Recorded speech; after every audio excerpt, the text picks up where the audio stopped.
पढ़ेंगे जैसे आपने कभी नहीं पढ़ा होगा।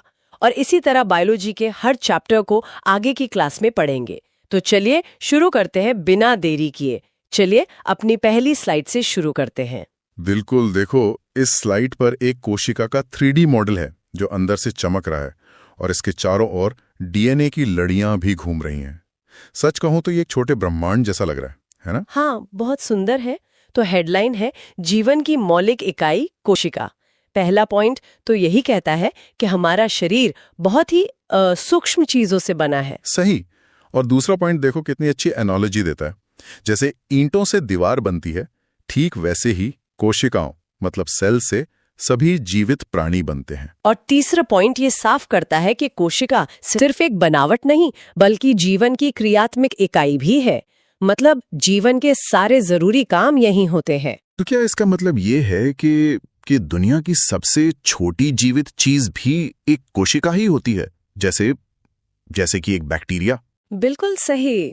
और यहाँ देखो एक एग्जाम अलर्ट बॉक्स भी है।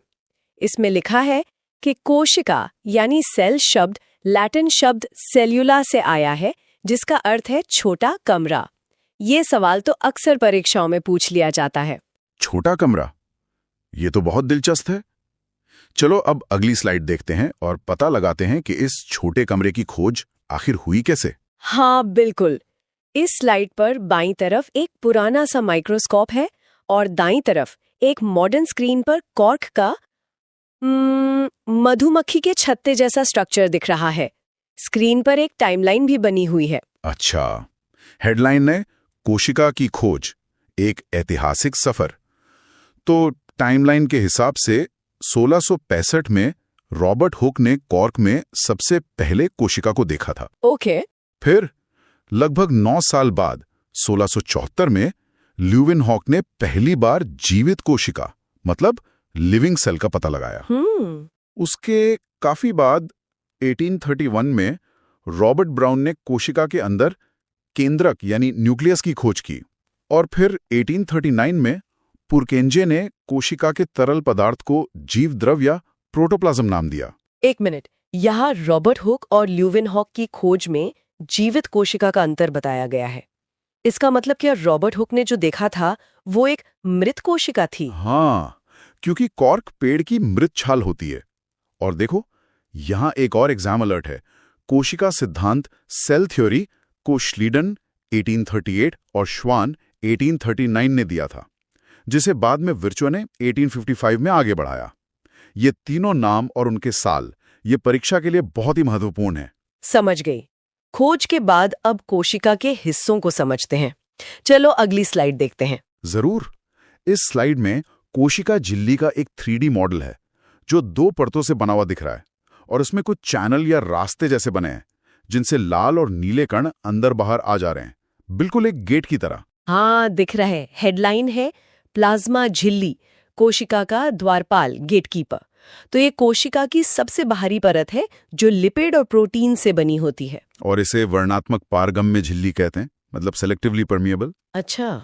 क्योंकि ये हर किसी को अंदर नहीं आने देती, कुछ चुनिंदा पदार्थों को ही आने जाने की इजाजत है। और विसरण यानी डिफ्यूजन की प्रक्रिया से O2 और CO2 जैसी गैसें इसके आर पार जाती हैं और परासरण ऑस्मोसिस उससे जल के अणु गति करते हैं। वर्णात्मक पारगम्य, इसका क्या मतलब है?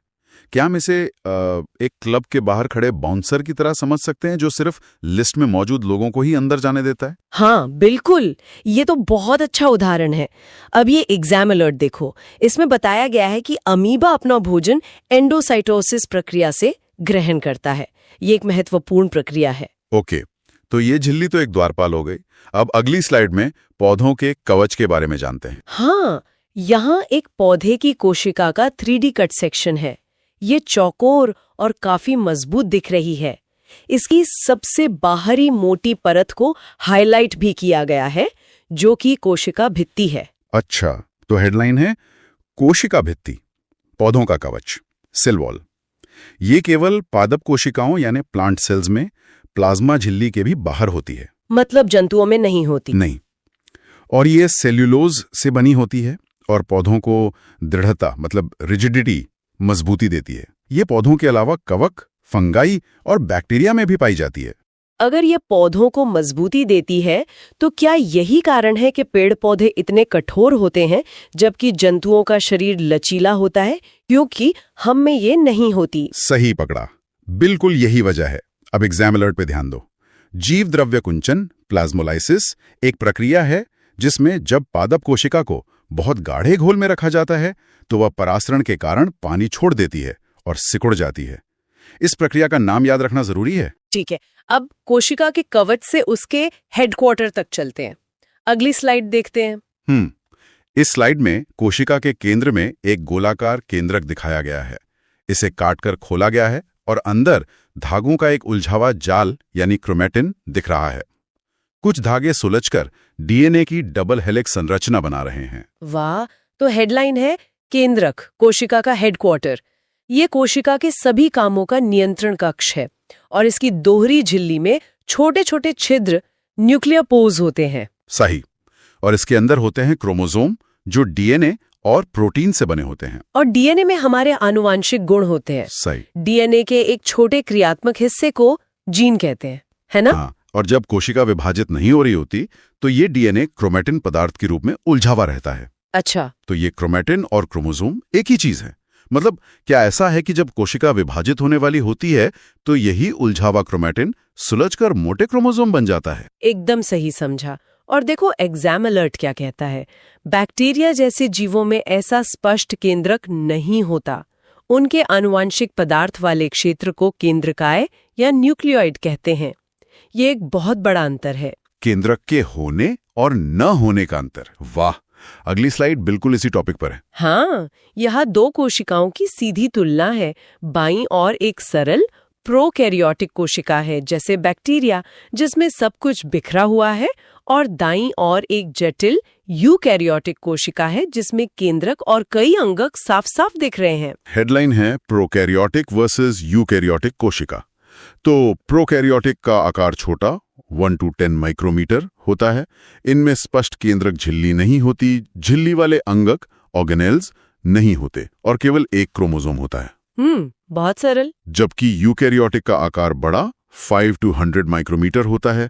इनमें सुस्पष्ट केंद्रक होता है, एक से ज्यादा क्रोमोसोम होते हैं और सभी विशेष अंगक पाए जाते हैं। तो क्या हम कह सकते हैं कि प्रोकैरियोटिक कोशिकाएं बहुत पुरानी और सरल हैं और यूकैरियोटिक कोशिकाएं ज्यादा विकसित हैं जिनसे पौधे और जंतु बने हैं? हाँ, ये विकास का क्रम दिखाता है।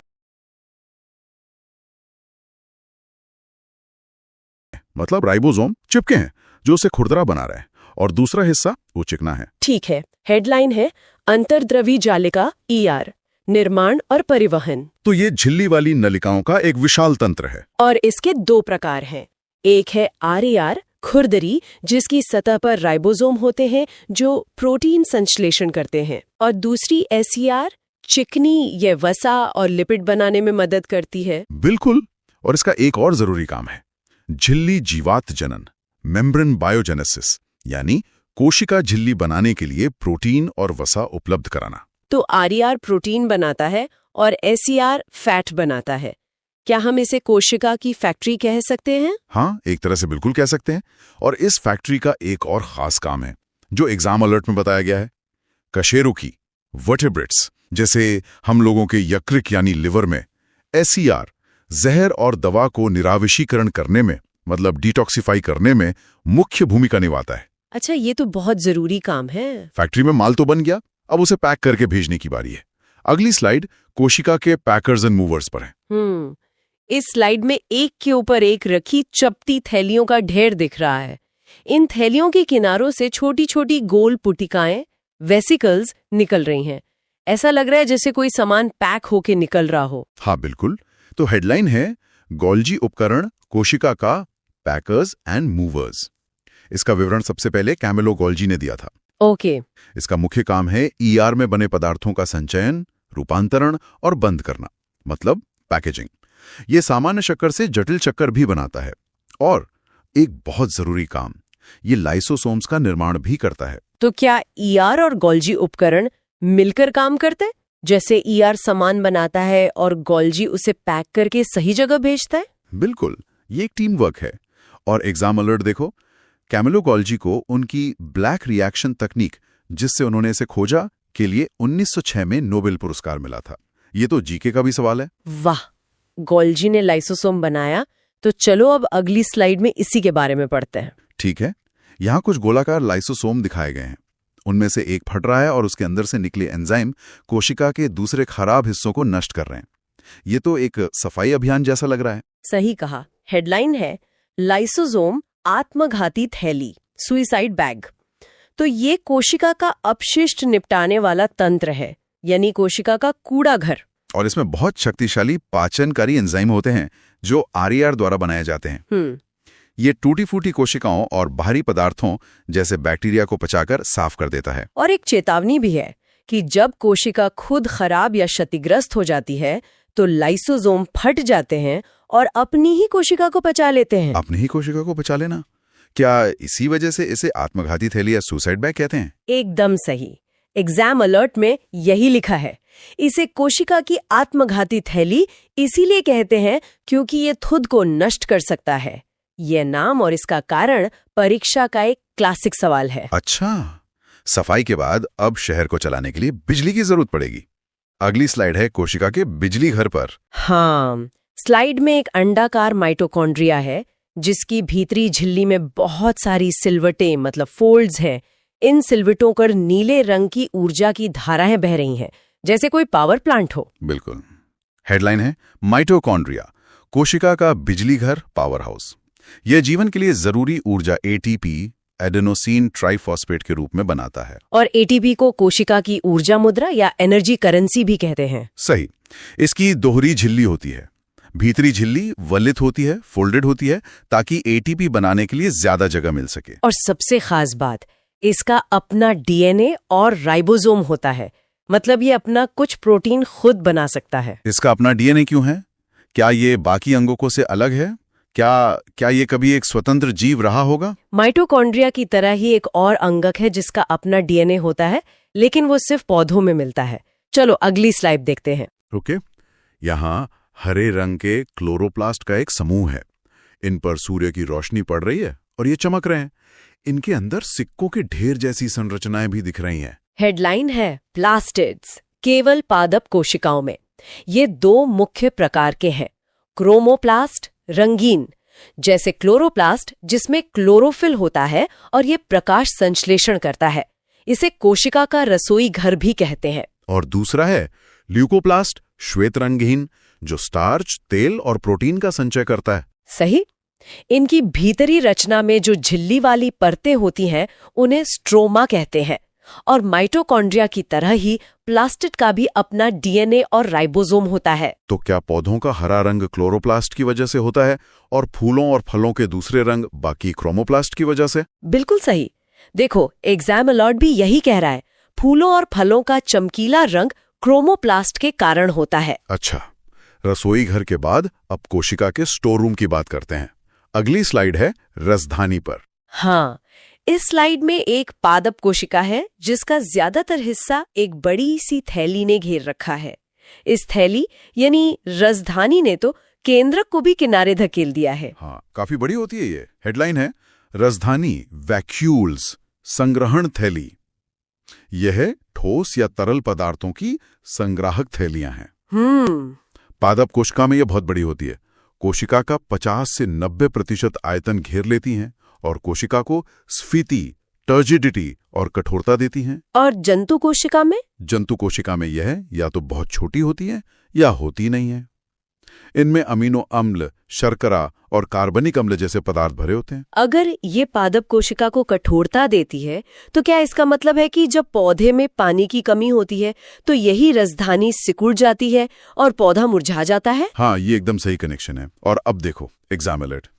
अमीबा की खाद्य रसधानी यानी फूड वैक्यूल में ही उसके भोजन का पाचन होता है। ये भी एक अच्छा सवाल है। ठीक है, हमने पादप और जंतु कोशिकाओं में बहुत से अंतर देखे। अब अगली स्लाइड में इन सबको एक साथ देखते हैं। जरूर। यहाँ एक तरफ चौकोर पादप कोशिका और दूसरी तरफ गोल जंतु कोशिका रखी है और दोनों के मुख्य अंतरों को लेबल किया गया है। हेडलाइन है पादप कोशिका वर्सेस जंतु कोशिका। तो पादप कोशिका में कोशिका भित्ति और हरितलवक होते हैं, रसधानी बड़ी होती है और केंद्रक किनारे पर हो सकता है। ठीक है। और जंतु कोशिका में कोशिका भित्ति और हरित लवक नहीं होते। राजधानियां छोटी होती हैं और इसमें सेंट्रोसोम होता है जो पादप कोशिका में नहीं होता। केंद्रक ज्यादातर बीच में होता है। ये सेंट्रोसोम एक नया नाम आया है। इसका क्या काम होता है जो सिर्फ जंतु कोशिका के लिए जरूरी है? अब जब हमने कोशिका को समझ लिया है तो देखते हैं कि नई कोशिकाएं बनती कैसे हैं। अगली स्लाइड कोशिका विभाजन पर है। बाईं ओर एक कोशिका से 2 एक जैसी कोशिकाएं बन रही हैं, ये समसूत्री है। और दाईं ओर एक कोशिका से 4 अलग कोशिकाएं बन रही हैं, ये अर्धसूत्री है। बिल्कुल। हेडलाइन है कोशिका विभाजन, जीवन की निरंतरता। तो समसूत्री विभाजन या माइटोसिस ये शरीर की वृद्धि और मरम्मत के लिए होता है। इसमें ये समसूत्री है। और दाईं ओर एक कोशिका से 4 अलग कोशिकाएं बन रही हैं, ये अर्धसूत्री है। बिल्कुल। हेडलाइन है कोशिका विभाजन, जीवन की निरंतरता। तो समसूत्री विभाजन या माइटोसिस ये शरीर की वृद्धि और मरम्मत के लिए होता है। इसमें एकमात्र कोशिका से 2 समान संतति कोशिकाएं बनती हैं। और अर्धसूत्री? अर्धसूत्री विभाजन या मियोसिस ये प्रजनन यानी रिप्रोडक्शन के लिए होता है। इसमें एक कोशिका से 4 नई कोशिकाएं बनती हैं। और अर्धसूत्री विभाजन में गुणसूत्रों की संख्या आधी रह जाती है, जो युग्मक मतलब गैमीट निर्माण के लिए जरूरी है। गुणसूत्रों की संख्या आधी क्यों हो जाती है मियोसिस में? क्या इसका प्रजनन से कोई खास संबंध है? हाँ, जैसा भी बताया, ये युग्मक निर्माण के लिए जरूरी है ताकि निषेचन के बाद गुणसूत्रों की संख्या सामान्य हो जाए। चलिए अब इस पूरे चैप्टर का एक क्विक रीकैप करते हैं हमारी आखिरी स्लाइड में। बिल्कुल, इस स्लाइड में एक मोबाइल स्क्रीन पर किताब खुली है जिसमें से एक 3D कोशिका निकल रही है। साथ में लाइक और नोटिफिकेशन बेल का आइकन भी है। हेडलाइन है सारांश, कोशिका जीवन का आधार। तो पहला पॉइंट, कोशिका जीवन की संरचनात्मक और क्रियात्मक इकाई है। और दूसरा पॉइंट एक मजेदार एनालॉजी देता है। हाँ, कि केंद्रक बॉस, माइटोकॉन्ड्रिया पावर और लाइसोसोम क्लीनर मिलकर एक शहर की तरह काम करते हैं। और तीसरा पॉइंट है कि पादप कोशिकाओं में एक्स्ट्रा सुरक्षा, कोशिका भित्ति और अपना किचन क्लोरोप्लास्ट होता है। ये शहर वाली एनालॉजी सच में सब कुछ याद रखने के लिए बहुत अच्छी है। हाँ, हर अंगक का अपना एक तय काम है जिसके बिना शहर यानी कोशिका चल ही नहीं सकती। उम्मीद है आज की क्लास ने आपको एक नई दिशा दी होगी। अगर आपको मेरा ये प्रयास अच्छा लगा हो तो वीडियो को लाइक करें और चैनल को सब्सक्राइब जरूर करें। इससे मुझे आपके लिए और भी बेहतर कंटेंट बनाने की प्रेरणा मिलती है। और हाँ, इस वीडियो को अपने दोस्तों के साथ शेयर करना न भूलें। नेक्स्ट चैप्टर कौन सा पढ़ेंगे आप कमेंट